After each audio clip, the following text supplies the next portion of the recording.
ఎర్రకోట bomb blast Faridabad terror మాడ్యూల్లో తవ్వే కొద్దీ ఉగ్రకుట్రలు బయటపడుతున్నాయి. ఆల్ఫలా యూనివర్సిటీ వేదికగా ఉగ్ర డాక్టర్లు దేశవ్యాప్తంగా దాడులకు ప్లాన్ చేసినట్టు తెలిసింది. మెడికల్ కాలేజీలోని బాయ్స్ హాస్టల్ రూమ్ నెంబర్ 1713 వీరి ఉగ్ర కార్యకలాపాలకు కేంద్రంగా ఉన్నట్టు దర్యాప్తు సంస్థలు తేల్చెప్పాయి. ఆ రూమ్ల నుంచి స్వాధీనం చేసుకున్న డాక్టర్ ఉమర్ నబీ, డాక్టర్ ముజమ్మిల్ డైరీలో భారీ ఉగ్ర ప్లాన్లను గుర్తించాయి.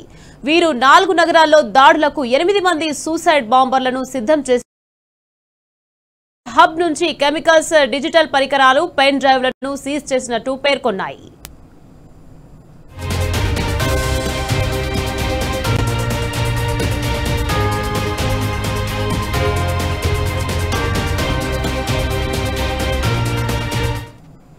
ఇక ముజమ్మిల్ గదితో పాటు ఉమర్ గది నుంచి కూడా 3 డైరీలను స్వాధీనం చేసుకున్నారు అధికారులు.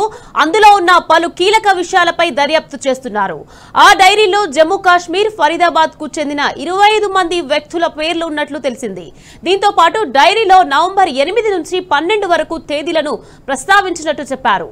వీరు దాడులకు పక్కా ప్రణాళిక రచించారనే అనుమానాలు వ్యక్తం చేశారు. ఇక 4 కీలక ప్రాంతాల్లో ఒకే అందుకు I-20 ఎకో స్పోర్ట్స్ తో పాటు మరో 2 పాత కార్లను కూడా సిద్ధం చేసుకున్నారని పేర్కొన్నారు అధికారులు. ఇందులో ఎర్రకోట వద్ద I-20 కార్లో పేలుడు జరగగా red colour Eco Sports Brezza కార్లను పోలీసులు స్వాధీనం చేసుకున్నారు. ఇక మరో కార్ కోసం గాలిస్తున్నారు.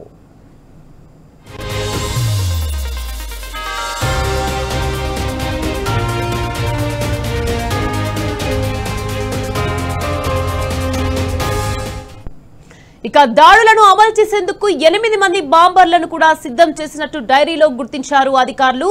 ఈ 8 మందిలో ఉమర్, డాక్టర్ షాహీన్ కూడా ఉన్నట్టు తెలిపారు.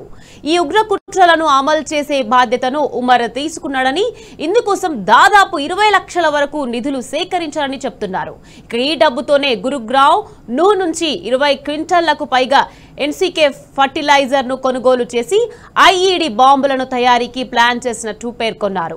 అయితే వీరి కుట్రలను పోలీసులు భగ్నం చేశారని, ఫరీదాబాద్ ఉగ్ర మాడ్యూల్ను ఛేదించారని వెల్లడించారు.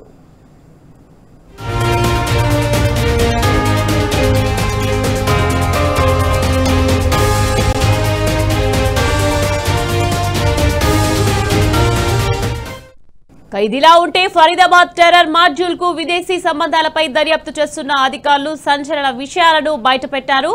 తుర్కియోలోని ఉకాసా అనే హ్యాండ్లర్ తో ఈ మాడ్యూల్లో ఉన్నట్టు తెలిపారు.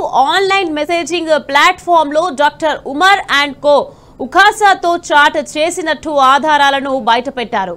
వీరంతా 2022లో తుర్కియోలో పర్యటించినట్టు, ఇక 2 వారాలు ఉన్నట్టు చెప్పారు. ఇక ఈ మాడ్యూల్ భారత్ లో బహుళ పేలుళ్లకు రూపొందించిన ప్రణాళిక వెనుక కీలక పాత్ర పోషించినట్టు వెల్లడించారు. ఇదే కేసులో మరో డాక్టర్ ను భద్రతాధికారులు అరెస్ట్ చేశారు. ఇక జమ్మూ కాశ్మీర్ కు చెందిన కార్డియాలజిస్ట్ విద్యార్థి డాక్టర్ మొహమ్మద్ ఆరిఫ్ ను కాన్పూర్ లో అదుపులోకి తీసుకున్నారు. ఇతడికి ఇటీవల అరెస్ట్ అయిన డాక్టర్ షాహీన్ దగ్గర సంబంధాలున్నట్లు తెలుస్తోంది.